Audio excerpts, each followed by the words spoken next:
So many people have come here before us and have left us. And I've been taking more particular attention to the stories of these old-timers. This place has an energy and has a story, a culture to it. And here we are at the graveyard with a good friend of mine and one of my I could say my first local history teacher, Daniel Hellyer. So we're gonna go listen to him and some stories about this place and some of the people who lived here during his time here as a young man.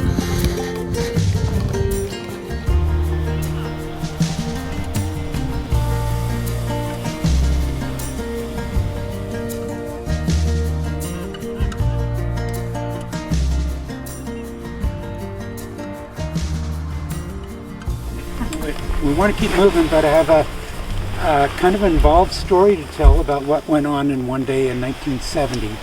And so I will be here for a bit while I give you the background and everything, and then we'll later wander around and look at some of the graves. Initially, these kind of public things start out with acknowledgement of the territory and the Sunaks and all that. And I don't know, I find that kind of overdone sometimes or meaningless. I want to acknowledge right now that people have lived here for thousands of years.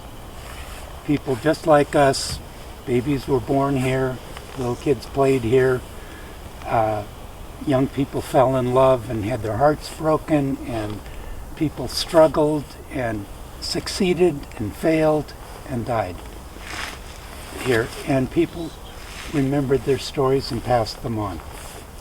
And this is just part of that tradition. There were people like us, and there'll be people like us following us later. We have no idea who they will be. So I'm telling this in that tradition of storytelling and passing that on forward. These people I'm talking about lived here in the very earliest days of Sandon and New Denver, and I was able to hear their stories, and so now I'm kind of vaulting it forward, and maybe we can keep these stories alive a little bit.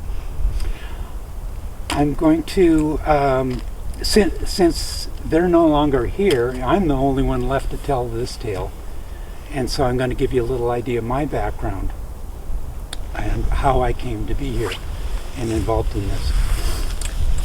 My dad was born in 1915, and 1915 was approximately the beginning of 3 decades of unprecedented violence and destruction, unprecedented in the history of the world, at least in terms of the number of people involved.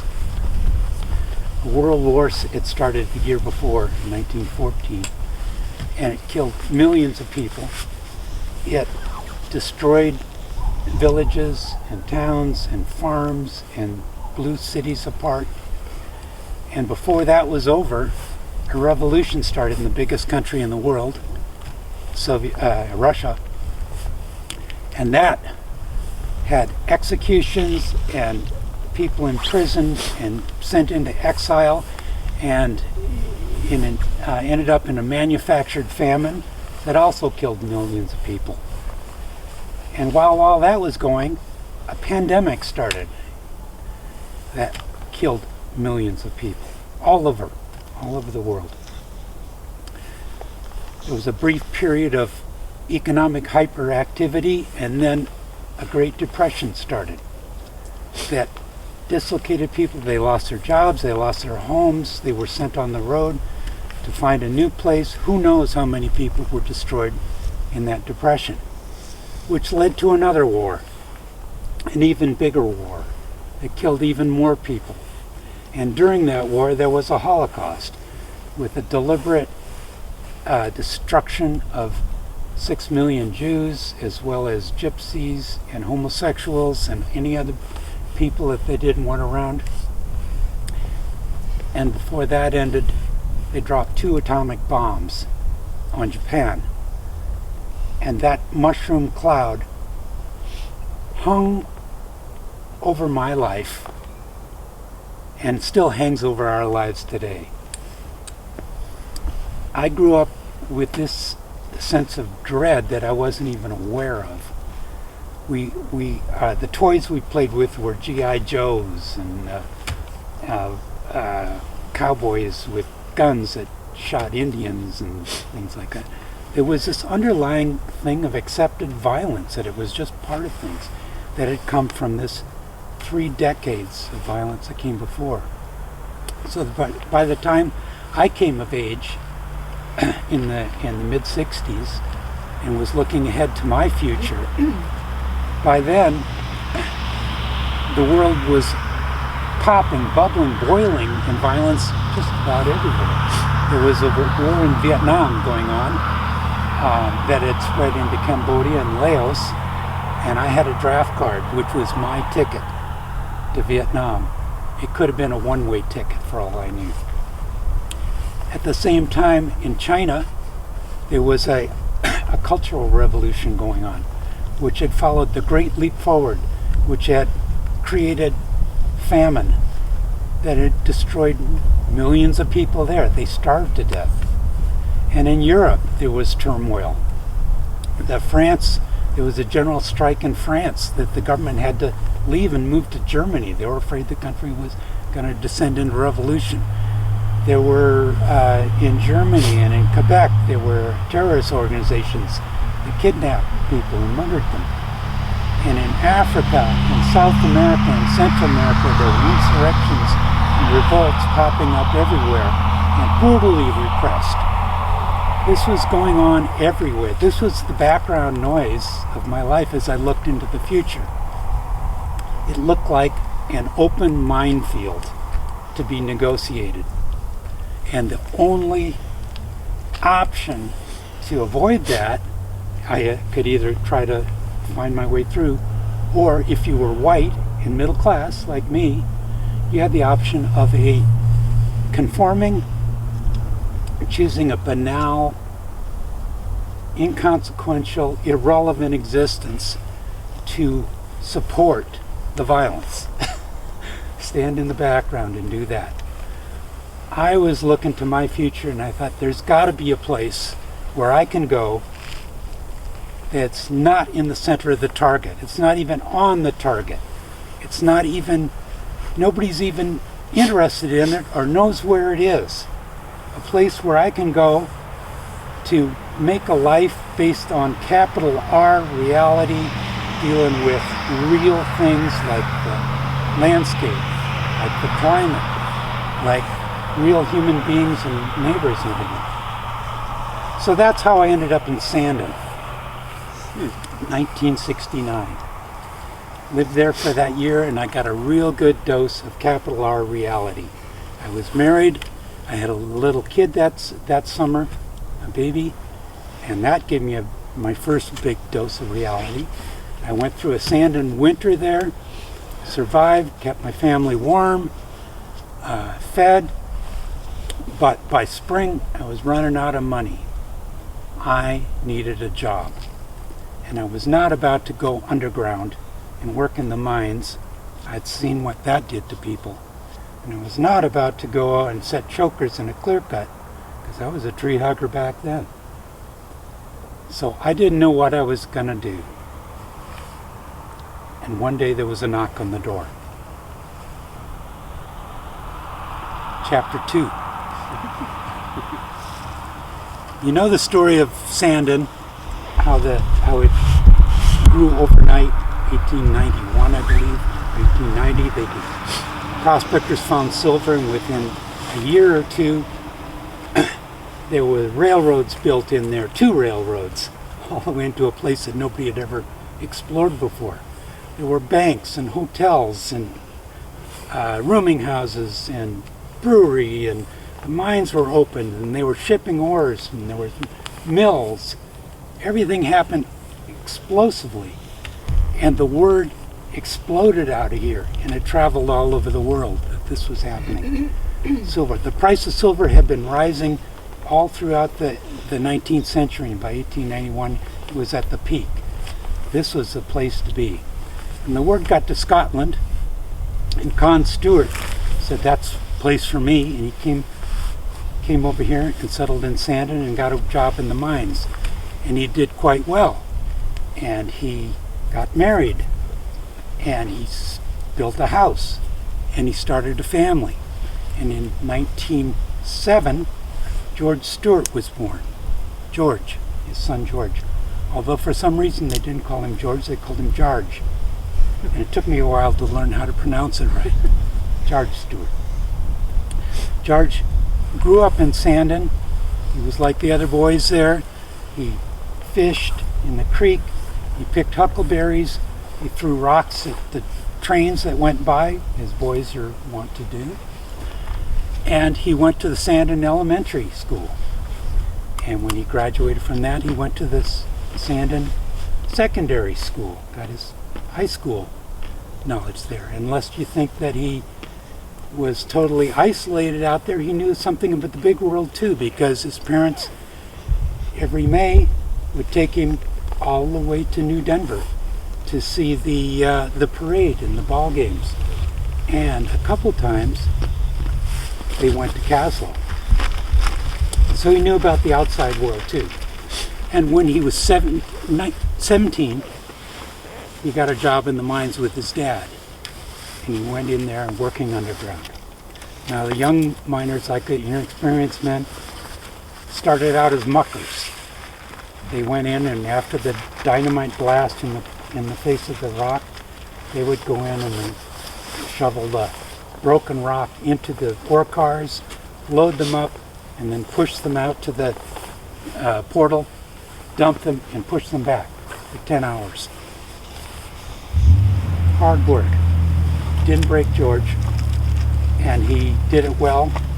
And one day the mine carpenter came and said, I need some help. We're putting these timbers up, and this other guy didn't show up today, and everything. So George went and helped him. And he learned how to cut and hew timbers and put up braces and do carpentry in the mines. And then he learned drilling, and he was a driller, and he was good at it, and as good as the older men. And then they thought, this guy's pretty keen.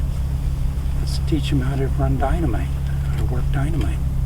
Well, they don't do that with anybody, but George learned how to handle dynamite and set charges, and they trusted him with that. When the compressors broke down, he went out and fixed them. When the hydraulic lines broke, he repaired them. When they had to string lights into the mine, he did that. George was brilliant, hard worker, and he had a way of looking at a problem, finding what the problem really was, and fixing it. So he was a talent that was in demand out there, and there were a lot of mines. So you'd think he was would always be working, but he wasn't, because the price of silver goes up and it goes down. There are mine strikes and there are lockouts. There's injuries, all kinds of things that happen. So he had a kind of a precarious existence. But he got married, he had a wife, he had a home there, and he lived in Sandon and struggled and survived until 1955, when the flood came through there and tore the shit out of that town. And there was almost nothing left when it was done. George said to his wife, Connie, that's it, we're done. Let's get out of here. And they came down to New Denver, and George got a job as village foreman. He ran the village crew here. He was the maintenance man. Well, they couldn't have picked a better guy. He knew how to do everything. And he was a hard worker. So he took care of that. He kept the water system running. The water came from little springs all over Goat Mountain up there. He had to go up there and muck the silt out of the ponds, keep the lines open, and get the leaves out of the lines, and corral all the water together, make sure it was going down into the pipes, into the intake. And all that water came down here and came down to that wooden water tank right over there. That's what kept the water going in New Denver, pretty much. It was like a trickle in the summer. he collected the garbage once a week. It was a big old dump truck, and he would drive that through town and get off and throw the drums up there and drive it up past the YRB yard and dump it into a big pit and set fire to it. That's how they dealt with the garbage in those days. They had to, only a few of the streets in New Denver were paved back then, so they had to spread gravel. And where are you going to get gravel around here? So George built a gravel crushing plant and screening plant out towards the golf course out there. And he found scrounged old machinery from the mills that crushed rocks. And he hooked them up with an old, he had a V8 Chrysler engine running one of them and an old Model A engine running the shaker that screened the saddle, the sand and gravel. And the big jaw crusher, he would drop boulders into that and it would crush them, boulders like this, crush them into gravel and come out. It was amazing. It was amazing to see. But by the time the 60s came, George's body was catching up to him. I mean, he was wearing out. He had been injured, he had back problems, he had breathed silica dust in the mines, and he was a lifetime smoker. And so he was short of wind, and he had angina. I don't know exactly what angina is, but he would, when he was like having to climb up Goat Mountain, he would run out of breath and his heart would be pounding, and he would stop and take these little pills out of a vial in his pocket, pop them in his mouth, and he'd be good to go for a little while longer. So he needed some help. Chapter 3. He went to the village and needed help, and he says, we have to hire somebody else. And they agreed. And they started looking around for somebody. What he needed was a strong young back to help him. But all the young men were working in the mines. They couldn't take a $2 an hour job with the village when they could get $4.50 in the mines or out in the bush. So there weren't any young guys to hire. So they hired a guy named George Weimer, another George. George Weimer had a number of occupations around here. He drove machinery and stuff like that. But the main thing he's known for is Weimer's Meat Market, which was located on Main Street downtown, where the quilt store is now, in half of it anyways. And his wife was the butcher. And George mostly worked out, and then he would come in the evenings and help with the cleanup and getting ready for the next day and everything. Well, George finally retired from his outside job. See, George Weimer was born in 1904. He was even older than George Stewart. I don't think it was a good idea to hire another guy who was even older. But the two of them were going to run the village. Anyways, he went to work in the meat market, and his wife fired him. He was a lovely guy. He worked the front while she was working in the back cutting the meat, and the customers would come in. He would talk with them, give them the meat and everything, and he was like the village bulletin board. He was the gossip meister. He was the valley voice. He talked and he talked and he talked and he gossiped and he spread all the news. He knew everybody's visitors that were coming into town. He knew who needed an operation. He knew who was graduating from school, who was going on a holiday. And that's what he liked to do more than anything. But he was not working in the meat market because he had people lined up to go in there. So she told him to go get a job. And that's how he ended up getting hired by George Stewart. George Weimer was a lovely guy, but he wasn't what you call lazy, but he was distracted. All he really wanted to do was talk about people. So the next chapter, where am I? Chapter 4. George Stewart was frustrated. He didn't get along that well with George Weimer. They were just from a different perspective, let's say. And he still needed to have some help. Weimer wasn't much more help going up those mountains than he was.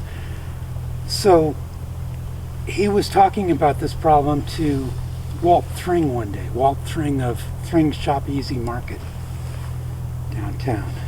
And Walt said, well, why don't you get a young guy?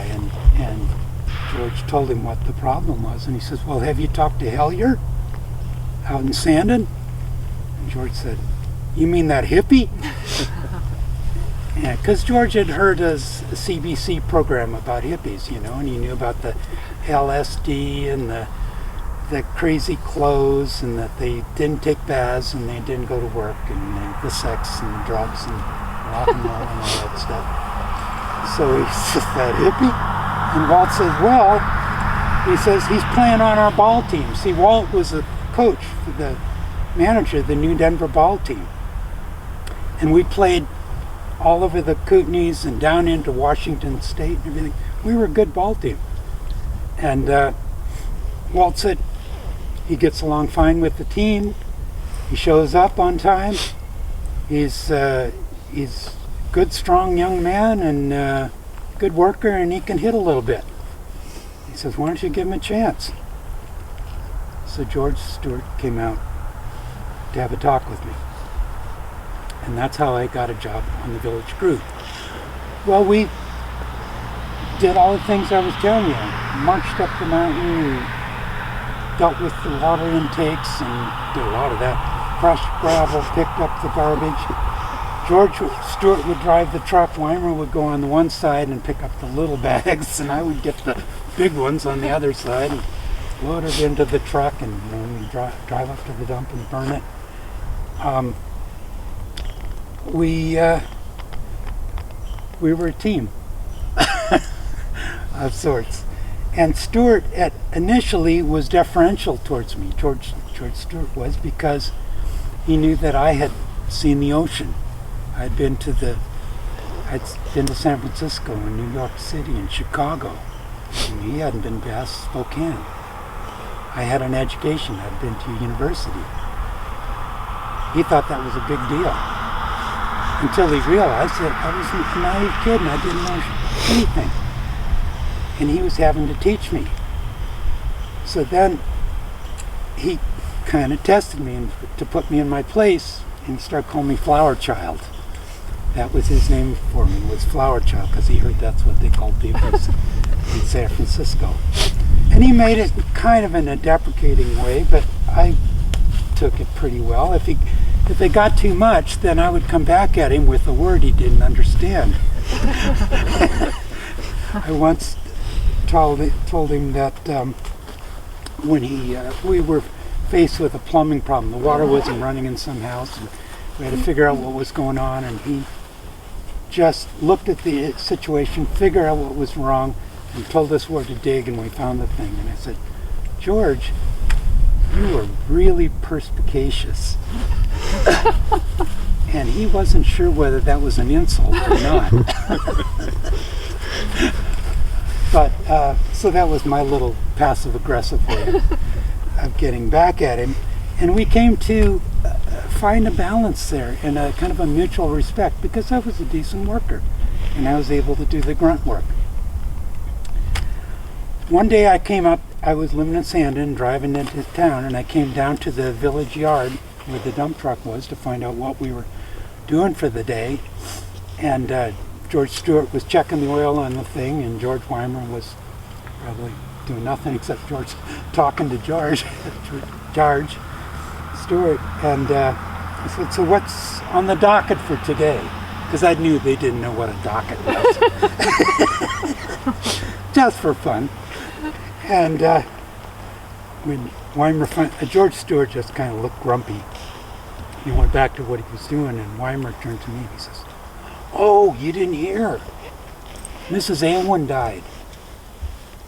We're digging her grave today. I said, oh. Next chapter.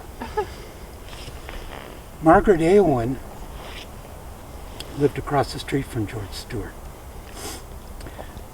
She was born in 1879 in England. Rather big family, a lot of brothers and sisters. Working class family. Her mother died. She was about 9 years old and her dad was in trouble. How could he support this family? He was out of work at that time. The Canadian Pacific Railway had recently completed their transcontinental route. They were hiring.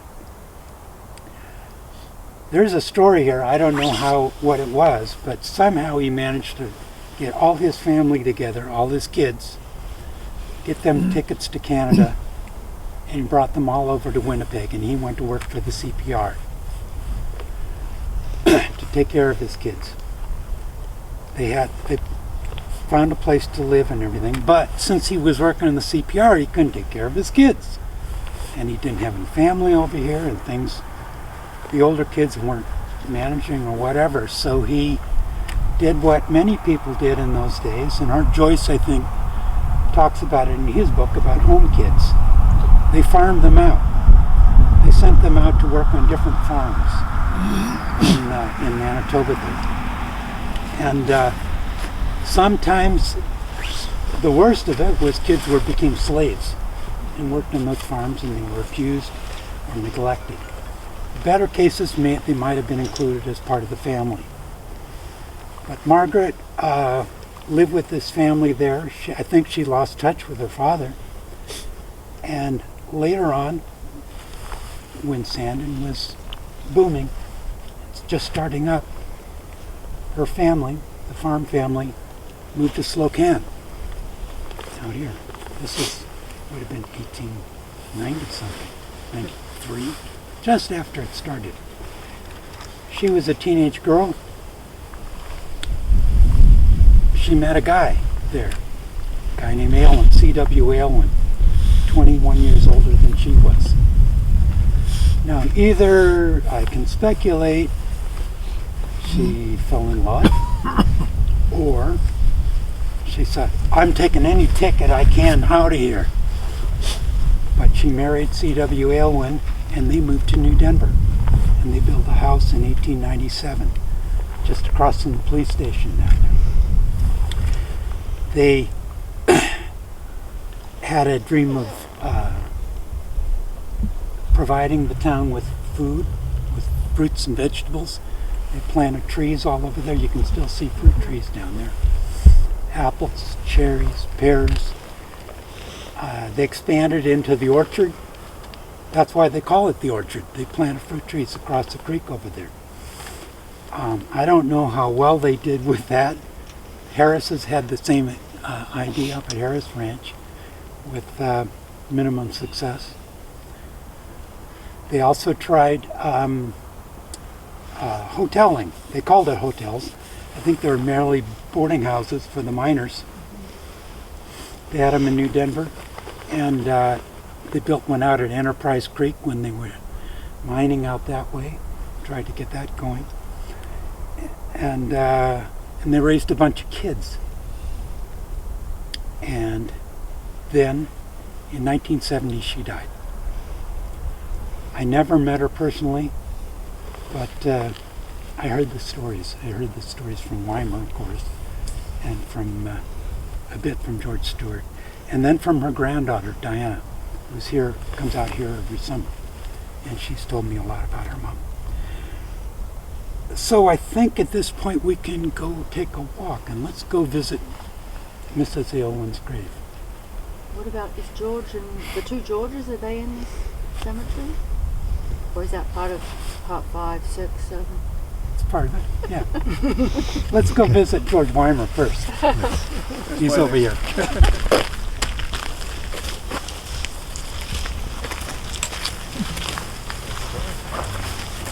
Oh, you're doing walking. That's pretty good. The good is good. George, I remember you well. You told some great stories. You told me about New Denver. I learned the people from you. and you treated me well. You didn't make me feel like an outsider, and I appreciated that. Thanks, George. We're going to go up and see Mrs. Alwin. Boy, lots you could talk about there. You've been in the armed forces too, eh? Yeah. Like many people, he never talked about the war. Mm.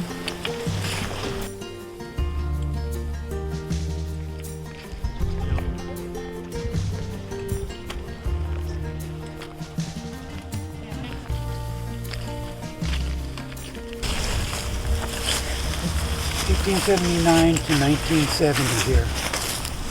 So this was where Margaret Alwin's grave was that we dug. Imagine this is not here. The concrete wasn't here. Her son's grave, of course, he died. 2006 wasn't here. So the truck was parked over here, over there. George Stewart came over just carrying a bag of flour, and Weimer and I brought the shovels and tools over here. And he took the flour and he kind of pasted this on. I don't even know how he found this, you know, just where it was and everything, but he sprinkled the flour like this and marked out where we were supposed to dig. Like I say, he was in a really grumpy mood this day, and said he had to go do something, and he left. So Weimer and I were here by ourselves to dig this grave, and we started the roots. This tree was here then, and these roots were all through here. So we first had to use a mattock to cut through the roots and the sods and stuff, and then got down there. A lot of rocks in here and everything. We're getting those out. Sometimes it would take two of us to boost a rock out. And finally we got down to better digging, and we're digging, and so we piled up the soil here on this side, and there was a big mound on this side, and working away until we got down past knee deep, and then there wasn't room for two people in there, so we took turns. And Weimer would go down and shuffle a little bit, and then he would think of something and start telling me something. Whatever, okay, tell me about somebody's dog who had run into a porcupine, and you know, it was a long story. So I did a lot of the digging. I think I can be honest about saying I did most of it. And these piles got really big, and finally we took a break for lunch, and I heard some more stories. And then we went back at it in the early afternoon. It was a warm day, and these piles were getting really big. And George Weimer went down to take a shift in the pitch in the pit, and he was shoveling. And by then, these piles on both sides were up really high, and he was throwing all the dirt up on this side to a point where it wasn't quite getting over the top, and it was trickling back down. Half of it was falling back in the grave. Come on, man, this isn't going to work, you know. But you can't really say this to a guy who's like 2 generations older than you, you know. It's so I'm not saying much, but anyways, he's doing that. I say, hey, George, let me take a shift. So I give him a boost out, and he gets out, and I go down, and I'm shoveling, and I keep a big scoop of soil. And I was kind of pissed off because George Stewart was going to come back soon, and we weren't going to be done and everything. And I throw it as hard as I can, just give it a great big throw over on this side. And it clears up, comes up right over this pile. It goes blam! It goes all over there. And he says, oh my God, don't do that. He says, I said, what? Why not? He says, you're getting dirt on his daughter's grave. George Stewart's daughter. Oh! Evelyn Wow. Elizabeth. Born Oh, gee. 1930, died 1937. She was 6 years old. Oh. So here's the next chapter. It was this winter in 1937. It was typical Sandon winter. Heavy snow. Snowed all of December, all of November and December, and early January, and then it got cold. and it was sunny and cold for about 2 or 3 weeks. And a big layer of hoarfrost, as it happens, formed over all the crust of the snow, because it would thaw in the day and then freeze at night, and the moisture would come up from the ground and form these very fragile crystals of ice on top of the snow. And then there was a huge dump of snow. It came down, sat on top of that. George Stewart's mother and dad lived in the canyon just up the creek from Sandon, up towards Cody. And one day he went to school to pick up his daughter. I guess she was in grade 1, grade 2, or whatever. And they were going to go see Grandma and Grandpa at the house up the canyon. And he was walking her home, or to the house there, and his mother and father and his wife were in the house. And they got close to the house, and the little girl ran ahead with the dog towards the house to go see, because she was excited about seeing her grandparents. And George heard this sound, whoosh! And he looked up, and there was just a cloud of white that came down the hill, swirling, and everything, you couldn't see a thing. And then there was a sickening, crushing sound of trees breaking and rocks and boulders being torn away, and the whole hillside let loose and came down. And when it finally became quiet again, he looked up, and the house was gone. His daughter was gone. The dog was gone. Buried under 7 meters of snow. I can't imagine how he felt. He turned and ran back downtown. The first person he came across was Gene Peterson. And Gene and George ran down into town and spread the word. Every saloon emptied, every store emptied. The word got up to the mines, and the mines emptied. Everybody came running with a shovel. If there's one thing people in Sandon could do, it was shovel.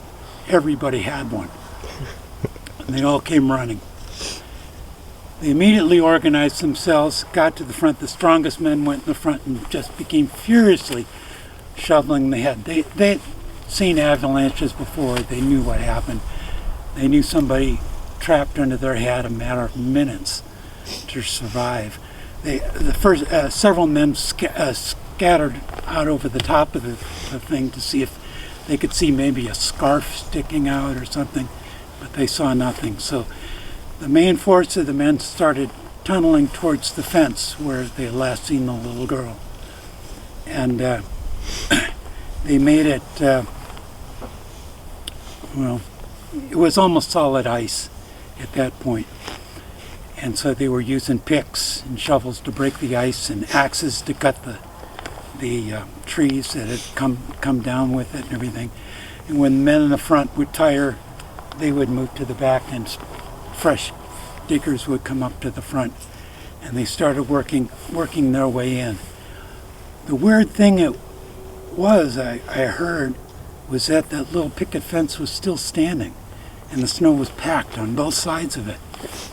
But they didn't find the little girl. The word got out. Men started coming up from Silverton and New Denver, and they drove as far as they could, and then they put on snowshoes, and they snowshoed for hours to get up to Sandon, and they joined in the digging. And Johnny Harris,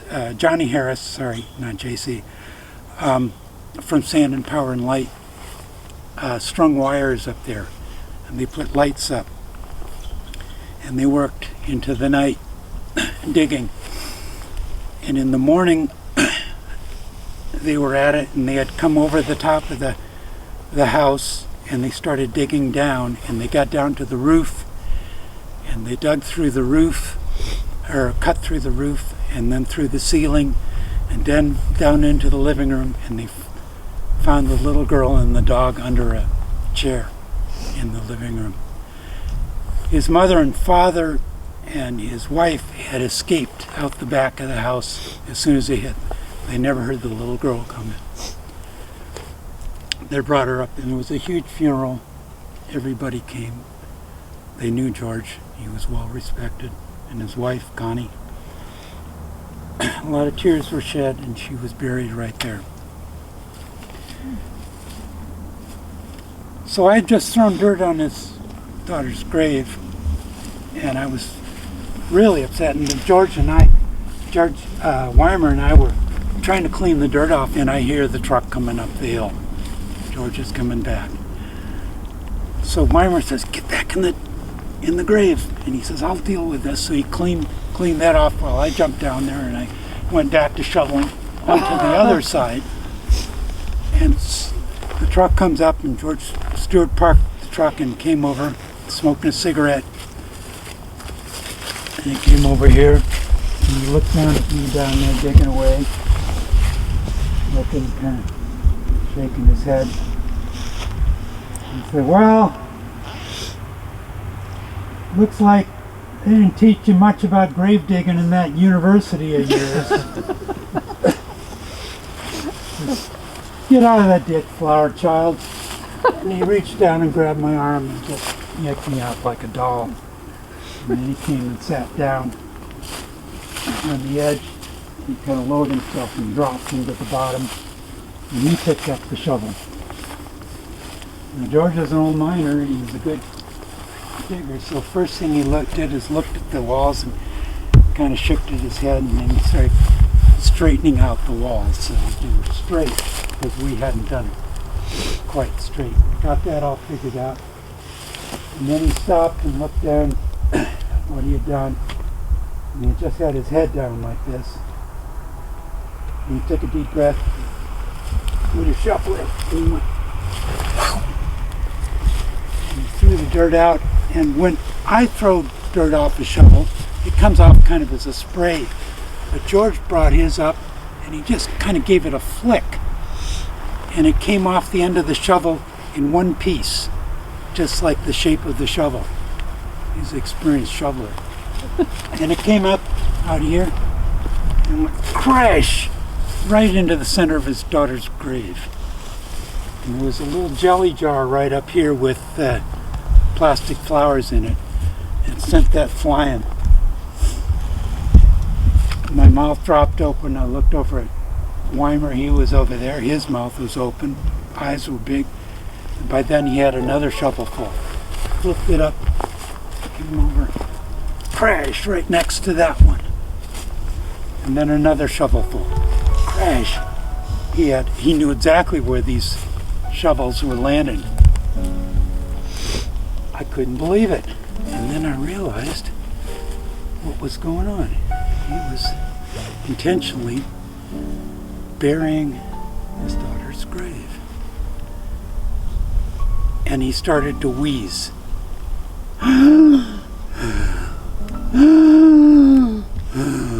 Like that. Like he did when he was running out of air, except there was more of a choking. Like that. He had to stop and take a couple nitroglycerin pills. And then he went back at it. He kept going. Digging. Filling in this hole in his heart. 30-year-old hole in his heart. And he dug, and that hole started going deeper. What it had been to there, it started going up like this, and George started sinking out of sight. He got deeper and deeper, filling up. All the dirt was over there then. Finally, he got down and he was wheezing, breathing hard, and he looked up, and all the dirt on his face has turned to mud from the tears. I was crying. Weimer was crying. And he looked up at me and he said, "Daniel, give me an arm." He'd never called me Daniel. He says, George, could you please help me? And he held his arms up. And we each grabbed his arm and helped him up out of the grave. And he says, well, he says, I guess that's good enough. At least Mrs. Alwin isn't going to be complaining about it. He says, you guys load the tools up and you can have the rest of the day off. So we did that. We started hauling the tools over the truck, and I looked back and I said, George, and he went over there and he found the jelly jar and he set it back upright and put the flowers back in. And we all went back to the truck and climbed inside and drove back down to the village yard, and nobody said a word, not even Weimer.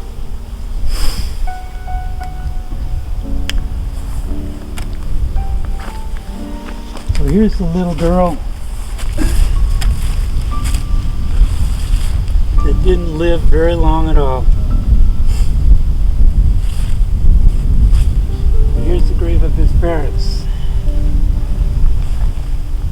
This is George and Connie. They're buried here much later. Connie didn't live much longer. She only lived to 1974, 4 years later. And then George was a widow. I used to go over and visit them. We became quite chummy in later days. And Connie used to always make cookies for my little boy Simon. And she taught him this song about the little dicky bird. And George, thanks, I remember you.